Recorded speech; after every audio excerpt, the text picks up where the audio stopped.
All right, so all right, so it looks like you already got all the questions successfully answered. So congratulations on that. So yes, for the first one, it creates you're creating a function, and then the name of it is count correct questions with the responses. Let correct cues counter. That's a very specific name. Some people might want it a little bit shorter because when it gets too long, you can see it gets harder and harder to start typing out, but it's fine for me. So then you run through the number and then you see if it is correct. Right here, you're running into a bit of type coercion. So let's go to CodePen and look at type coercion real quickly.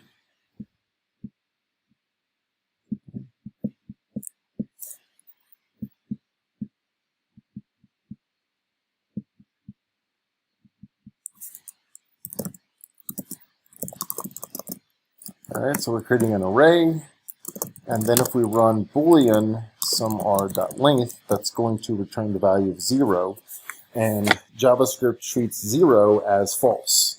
So if I run this, oh,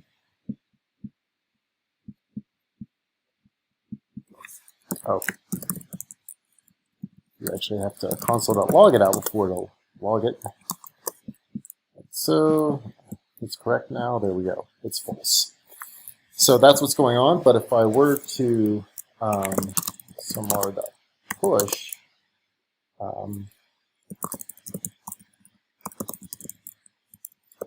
and then run this again,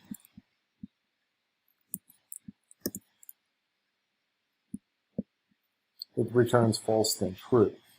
So anything that is not 0, including negative numbers like -1, is considered truthy in JavaScript. That's the truthiness that we talked about last time, which I know it's a Stephen Colbert word that he used to use, but yes, truthiness. Something is evaluated to be false, and whenever you use the Boolean value of 0, it evaluates as false. The Boolean value of anything not 0 is true.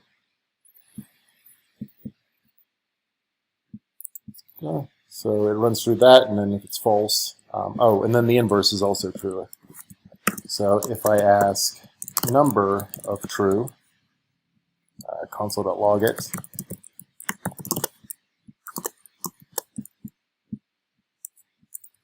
you can see that's a 1, and then if I console.log the number of false, that's 0. So you can see how they convert back and forth between each other. And this sort of what's called implicit type coercion, well, normally this happens implicitly. We're doing it explicitly by using the number and Boolean constructors, to be very clear on that. But you'll see a lot of times people don't do that. That's just a convention that I use because I think it's a lot cleaner and a lot easier to understand whenever you see that than some of the other ones, like people will do not for a Boolean. So it'll look like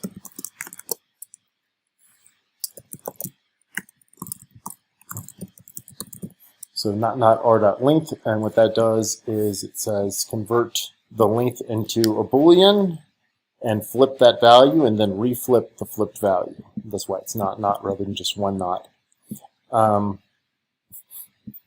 don't like stuff like that because I think it's too clever. I like my code to be clear, not clever. Filter questions by type. You understand this one as well.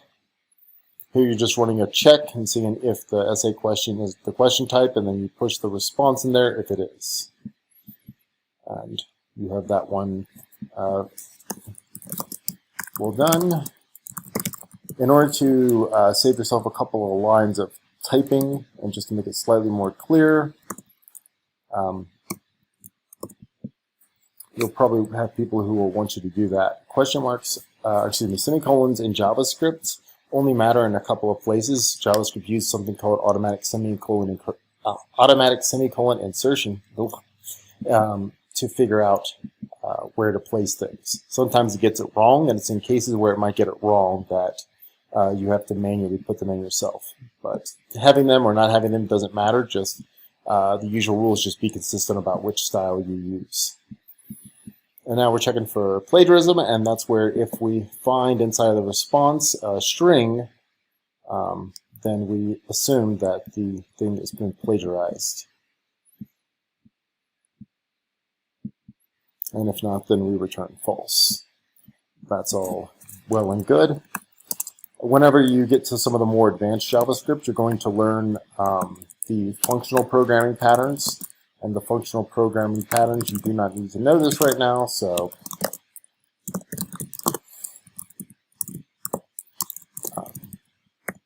this is just for your edification and knowledge. But this is an example of a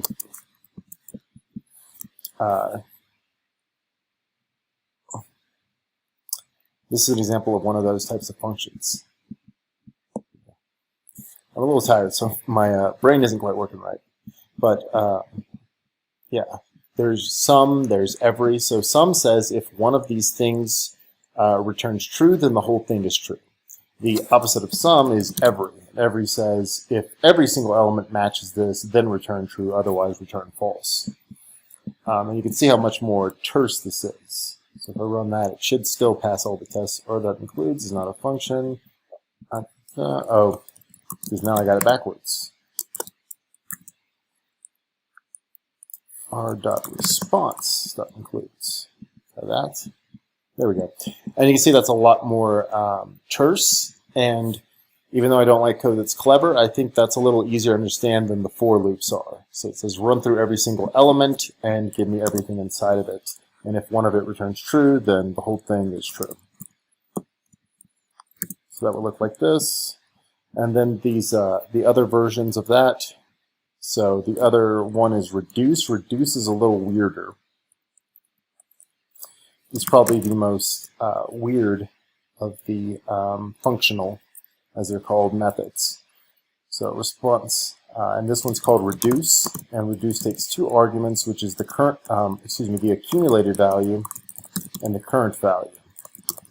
And then it executes a function, and optionally you say what the first argument is. You almost always have to do this. You're going to get all sorts of errors. But here, the account return, account plus equals cur dot is correct. And so that should also still pass. It's received undefined. Oh, I didn't return it. Try that again. Making mistakes is a big part of programming. So, so reduce says give me some amount of values and then some array, and then I'm going to reduce it down to one value. So that's why that's called reduce. And then the final one here is the filtered questions one. So the functional version of this is using what's called map. So responses.map are. So what map does is map takes an array and it transforms it into a new array. So here the R, if it is an essay question, equals question type.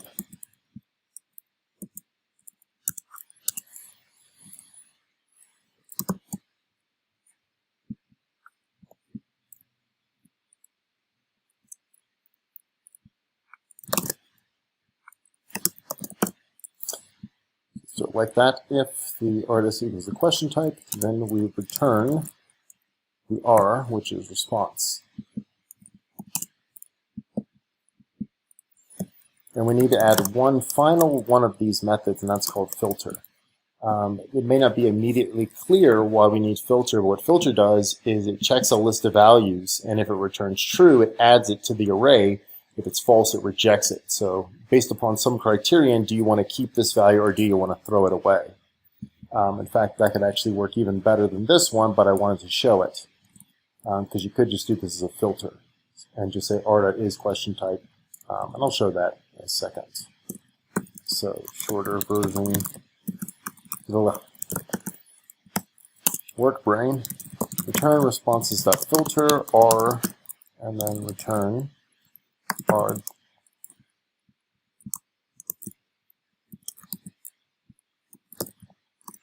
like that. And so that will reject everything that does not match these criterion, and therefore it'll work. In this version, we're filtering, or excuse me, we're mapping, so we get one of two values. If nothing is returned, then undefined is added to the array. So every time this is true, you're going to get the response back. Otherwise, you're going to get the undefined. So filter, since it just matches on any list of criterion that evaluates true, this is the shortest check. And what that says basically, if R is null, undefined, or 0, or empty string, falsy values, it's going to return false. So it's a real quick check on the map. Either one of them should work. Let's verify our assumptions there. So that one passed as it should. Run this again. This will hit the second one, and that one passes. So these are just some more advanced methods. These were another one of the things that was added in ES6. Well, as actually ECMAScript 5, but ES5 plus.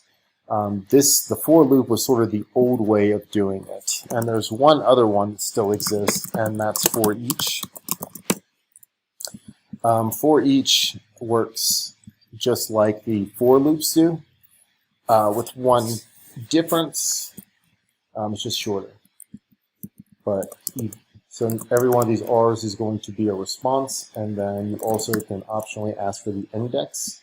So it'll be 0, 1, 2, 3 as it goes through each and every one of the elements in the array. There's between for each and map. Some people don't know which one to use. For each is used if you don't want to return a value. So if I don't care about a return value, so let's say I have something like let some criterion equal an empty array.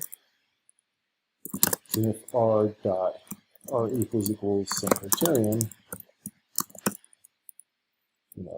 some criterion or whatever. This logic is nonsense, but you get the idea, hopefully. So this is telling anyone who reads your code that, hey, I'm looping over these responses, but I don't want something new from this. I'm going to be modifying some other value. And that usually happens like if you have like a bunch of different arrays and you only want to mess with some of them or do something with some of them. Or if writing map can sometimes be really hard because you have to deal with edge cases like this, like getting undefined or null.